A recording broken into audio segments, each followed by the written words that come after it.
All right, in this video I'd like to give just a walk around of the vehicle and talk about a few things that has been done to it, and just provide as much detail and transparency as we possibly can. This is the 1976 911 Targa in Copa Florio, or also known as ice blue, a very rare color. First thing we'll start off with exterior is actually just giving a shot of the color plate. This is original. As you can see here, this car has not actually been repainted, at least through the door jambs here. There's a few touch-ups areas and repainting and spots on the outside, but normally you'll see obviously paint through here.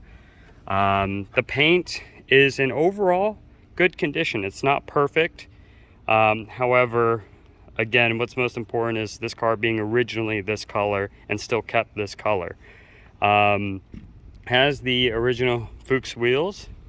The detailed photos will also be included in the photo folder as well, as you'll see on the listing here. But yeah, I would say, you know, this top doesn't leak when we wash it with water. The top does not leak at all. This top is original, so it's not perfect, and it has kind of its aging, but it's not ripped or torn. Same thing with the Targa stainless steel top here. It's still in great condition, no rust anywhere we can see. Some of the sills around the rear fishbowl glass is actually original, so you do see a little bit of cracking here or there, but I have not seen any leaks from what we can actually tell, and the glass is still in fantastic shape and obviously still has the Porsche original crest here. Same thing with all the glass on the side. I believe the front windshield is actually not original, but I'm not for sure. The only reason why I think this is I don't see the same symbol as you do on some of the other glass on the front. No leaks on the front as well, just to show the operation of the windows and the roll down. Rolls down and rolls back up just fine. Seals great. In addition to these side mirrors, these little air vent mirrors open up and are just great too, and no leaks from what I can tell from the seals. I've not had that occur.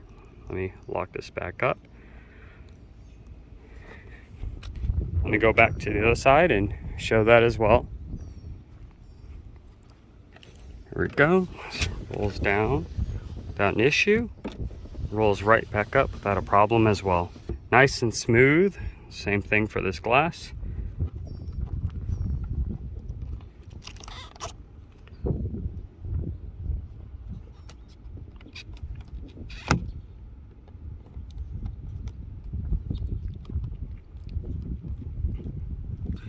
All right, the next thing I'd like to talk about is actually going into the front trunk.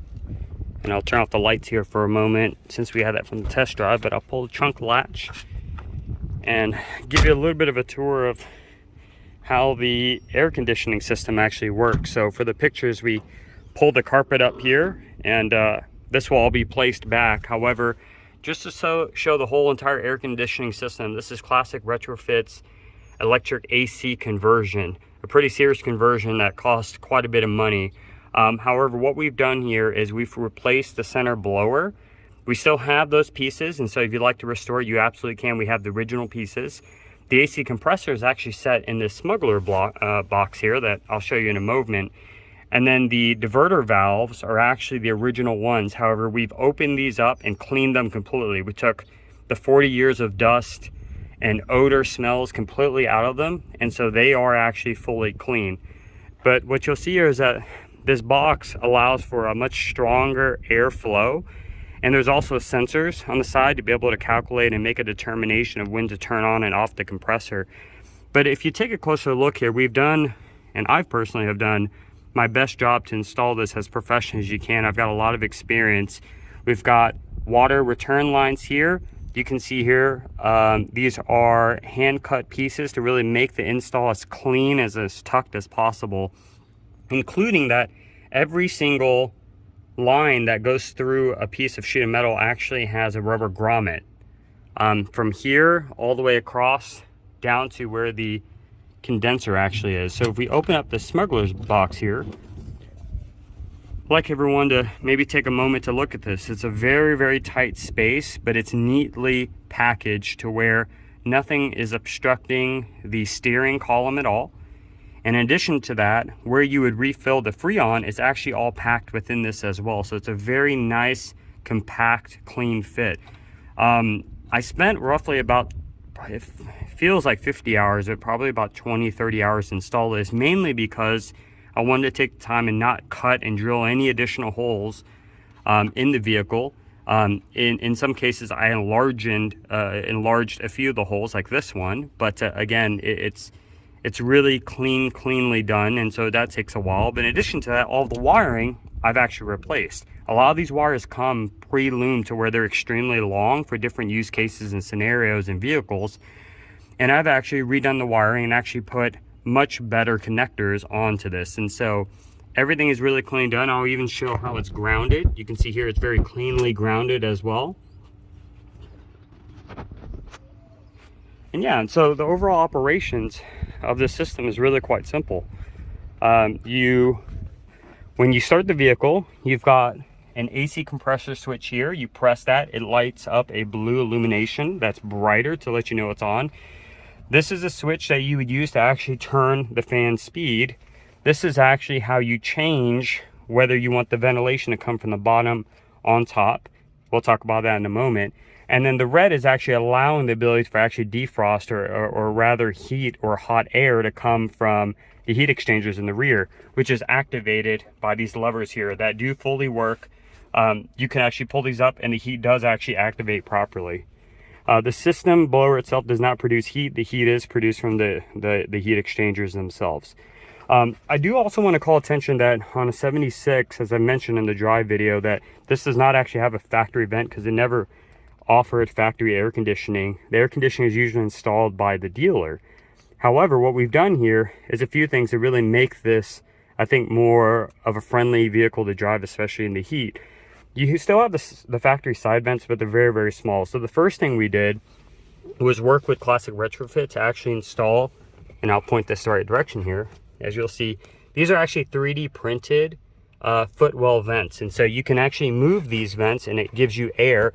On the driver's side, it blows actually right in between the steering right there. The second thing we've done is actually built and modified a Ford F-150 factory air conditioning vent. Now, the reason why this is modified is because this trim piece is actually custom developed by me and 3D printed. If you use the factory Ford piece, it actually doesn't extend all the way, so you have this large gap, and it doesn't look very good. So we've done our best here to basically profile it somewhat similar to other gauges, so it just doesn't give such a unusual out of place look here. But you know, again, we still have the clock. However, this vent does open up and you can turn it 360 degrees and it works fantastic. This vent is really, really important when you don't have the factory vents here, and I certainly did not want to cut into the dashboard at all. When installing this vent, you actually push it in, and the rubber gasket that's actually factory to the clock is how this vent stays in place, and it stays in place perfectly just fine as you drive. A few other things, we've got the classic Porsche radio. This is all wired up correctly. Navigation can be utilized, but I did not install the antenna because of the fact that you would have to have it sitting on the dash. I usually use Android Auto or CarPlay and using the Google Maps. I mentioned about the shifter in that driving vehicle, but this is a Wren shift shifter that, again, we have the factory unit and you can certainly replace that. I will also open this and show you here that we've installed the USB and the auxiliary connection to this unit here cleanly, so that it's just really out of the way and you don't see anything else other than what most likely really should be here in itself. Oh, one quick thing I wanted to add that I forgot. We actually have upgraded the fuse panel here. So let me carefully open this to show. This is actually the classic retrofit fuse panel that modernizes the fuse and is so much easier to use. And when a fuse actually blows, the light will shine, so it'll actually tell you more actively that and more easily to find where the fuse is actually located. In addition to that, I mentioned this in the car video or the test drive video as well, but and you can't unfortunately see it through here, but the alternator has been replaced. I still have the factory alternator that was included in this. That was actually a remanufactured alternator, but this one underneath this fan is actually the classic retrofit upgraded alternator as well, which is, as I mentioned previously, when you kick the AC on, you don't have a loss in power or a drop in voltage or anything. And honestly, the car with the fuse panel and this alternator, it, in my opinion, runs even better than it did before. Another piece I wanted to highlight here is that the striker on the door that holds the door in a set position tends to have issues. Either it breaks on this side or it breaks on the inside. I've actually had it both replaced, so these are brand new. They are a little bit stiff because they need to be kind of broken in and used for a little while, but they work perfectly fine. This door has no issues.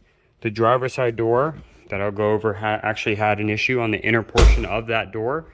But again, I had the metal properly replaced, welded, sealed properly. And as you can tell, the door sits perfectly fine in its position, and all that is mounted quite well. So yeah, let me see if I can get it from the inside. Kind of see a little bit of that, but